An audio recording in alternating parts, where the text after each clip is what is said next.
নমস্কার, আমি তপন। মমতা বন্দ্যোপাধ্যায়ের এসআইআর নিয়ে এত চিন্তা হওয়ার কারণ হলো 2021-এর নির্বাচনের ফলাফল। 2021-এ বিজেপি 294টি আসনের মধ্যে মোট 77টি আসনে জয়লাভ করেন। তাহলে বিজেপি ক্ষমতায় আসার জন্য আরও 71টি আসন প্রয়োজন।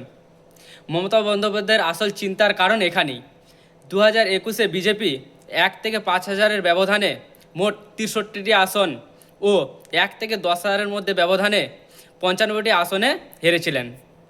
এবার বুঝতে পারছেন তো সঠিকভাবে এসআইআর হলে কি হবে পরিণাম। মমতা বন্দ্যোপাধ্যায় কেন এসআইআর বন্ধ করার জন্য এত মরিয়া হয়ে উঠেছেন এবার নিশ্চয়ই বুঝতে পারছেন আপনারা।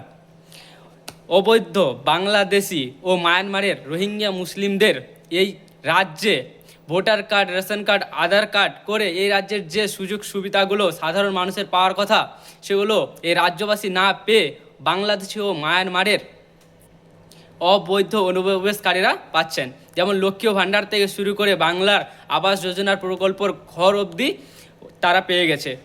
বাংলাদেশের অনেকে এখানে এসে শ্বশুরকে বাবা বানিয়ে ভোটার কার্ড থেকে শুরু করে সব কিছু ডকুমেন্ট বানিয়ে ফেলেছে।